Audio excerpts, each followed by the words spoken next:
नमस्कार, आप capital TV Uttar Pradesh देख रहे हैं। मैं हूं आपके साथ समीक्षा तिवारी। उत्तर प्रदेश की राजनीति में तलवारें एक बार फिर खिंच गई हैं और इस बार मैदान में है समाजवादी पार्टी के मुखिया अखिलेश यादव और सूबे के डिप्टी सीएम केशव प्रसाद मौर्य। दोनों के बीच सोशल मीडिया पर ऐसी तकरार छिड़ी है कि बयान कम और तंज ज्यादा नजर आ रहे हैं। कहानी शुरू हुई गाजियाबाद से, जहां डिप्टी सीएम केशव प्रसाद मौर्य ने अखिलेश यादव की दादरी रैली को फ्लॉप शो बता दिया। अब राजनीति में अगर कोई रैली फ्लॉप कह दे तो जवाब आना तो तय ही है। फिर क्या था, अखिलेश यादव ने भी बिना देर किए पलटवार कर दिया। उन्होंने सीधे सीधे केशव प्रसाद मौर्य के डिप्टी सीएम पद और उनके चुनाव हारने पर चुटकी ले ली। लेकिन कहानी यहीं खत्म नहीं हुई। इसके बाद केशव प्रसाद मौर्य ने भी लठैतवाद और जालीदार टोपी जैसे शब्दों से हमला बोल दिया, यानी मुद्दे कम और शब्दों के तीर ज्यादा चढ़ने लगे। अब सवाल ये है कि क्या ये सिर्फ बयानबाजी है या इसके पीछे कोई बड़ी राजनीतिक रणनीति छुपी है।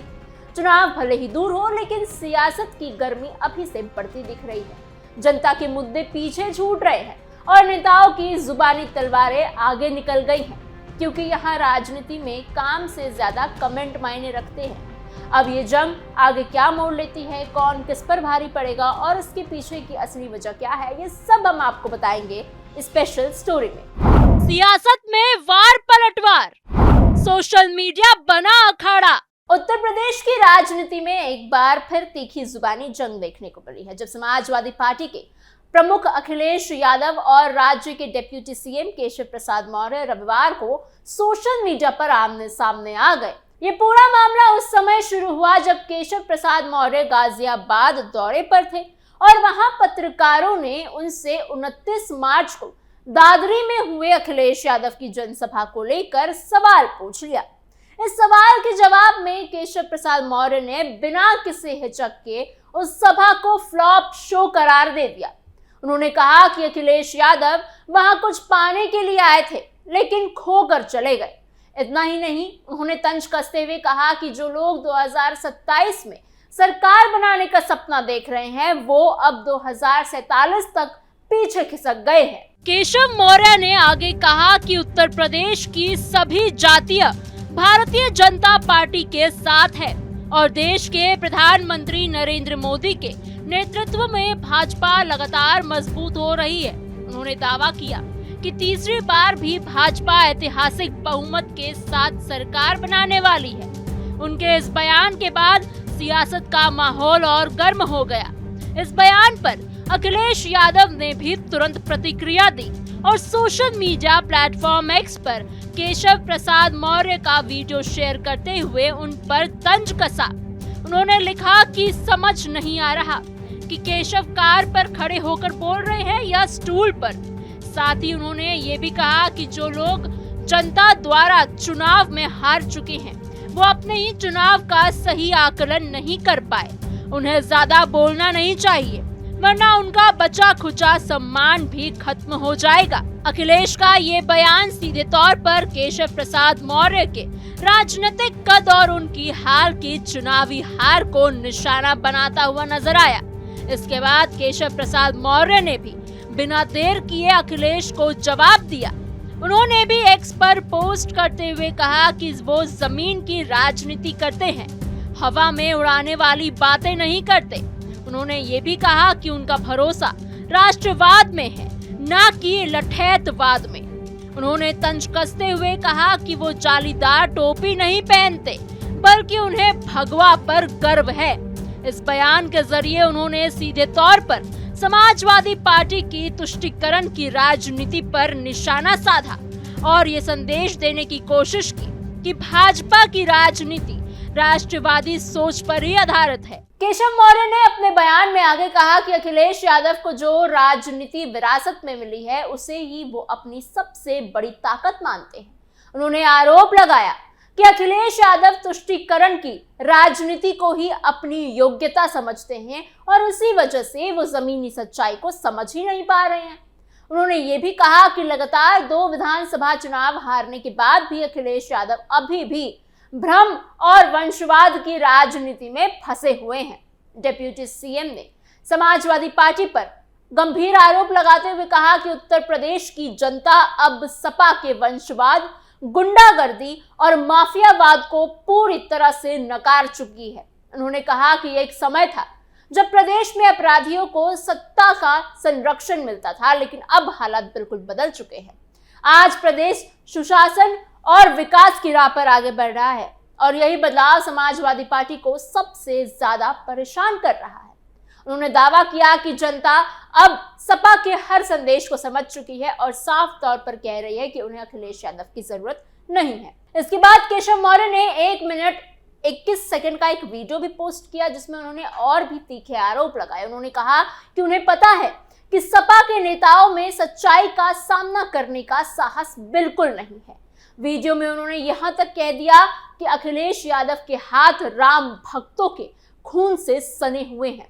उन्होंने ये भी कहा कि अगर अखिलेश यादव सैफई में रामलला की मूर्ति लगाकर ये सोच रहे हैं कि राम भक्त उन्हें माफ कर देंगे तो वो गलत है, क्योंकि राम भक्त उन्हें कभी माफ नहीं करने वाले। उन्होंने आगे कहा कि अगर अखिलेश यादव सच में हिंदुओं के हितैषी है तो उन्हें 2 बड़े काम करने चाहिए। पहला, काशी में बाबा विश्वनाथ मंदिर से जुड़े विवाद को सुलझाना और दूसरा, मथुरा में श्री कृष्ण जन्मभूमि से जुड़े मुद्दे पर कदम उठाना। इस बयान के जरिए उन्होंने धार्मिक मुद्दों को भी इस राजनीतिक बहस में शामिल कर दिया, जिससे मामला और ज्यादा संवेदनशील हो गया है।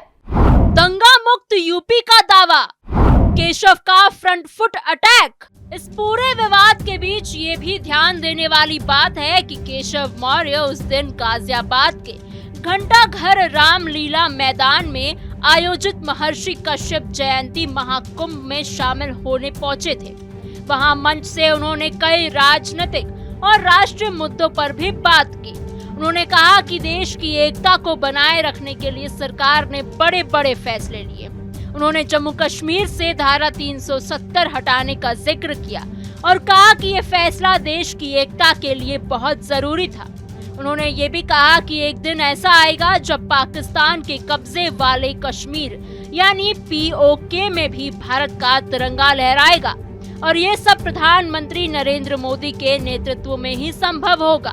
उन्होंने 2027 के विधानसभा चुनाव का जिक्र करते हुए कहा कि समाजवादी पार्टी के लोग बेचैन हैं क्योंकि उन्हें पता है कि वो सत्ता से बाहर है और 2027 में भी वापस नहीं आ पाएंगे। केशव मौर्य ने समाजवादी पार्टी को डूबता हुआ जहाज बताते हुए कहा कि सपा सरकार के समय प्रदेश में आतंक और दंगे होते थे, खासकर पश्चिमी उत्तर प्रदेश में हालात बहुत खराब रहते थे।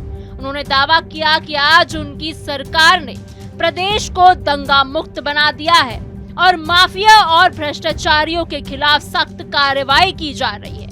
उन्होंने सरकार की योजनाओं का जिक्र करते हुए कहा कि आज गरीबों को प्रधानमंत्री आवास योजना के तहत घर मिल रहे हैं। पहले केवल अमीरों के बच्चों को बिजली मिलती थी, लेकिन अब हर गरीब का बच्चा भी बिजली की रोशनी में पड़ रहा है। उन्होंने ये भी कहा कि पहले इलाज के लिए पैसे न होने के कारण लोग मर जाते थे, लेकिन अब सरकार ने स्वास्थ्य सेवाओं को बेहतर कर दिया है।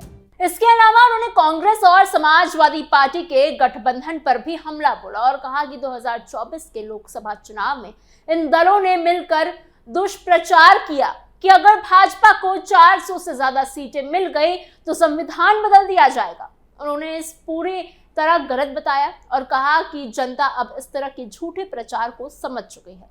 केशव मौर्य ने यह भी कहा कि महाराष्ट्र और हरियाणा जैसे राज्यों में भाजपा को बड़ी जीत मिली, जो इस बात का संकेत है कि जनता भाजपा की नीतियों से बेहद खुश नजर आ रही है। उन्होंने अखिलेश यादव पर आरोप लगाते हुए कहा कि उनकी सरकार के समय पिछड़े और दलित वर्ग के लोगों पर सबसे ज्यादा अत्याचार हुआ था।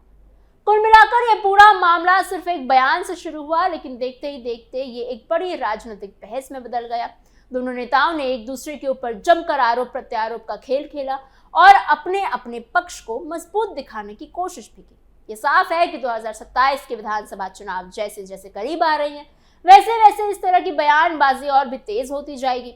अंत में यही कहा जा सकता है कि उत्तर प्रदेश की राजनीति में जुबानी जंग सिर्फ 2 नेताओं के बीच का विवाद नहीं है, बल्कि ये उस बड़े राजनीतिक माहौल का हिस्सा है जहां हर बयान और हर प्रतिक्रिया का सीधा असर जनता के बीच पड़ता है।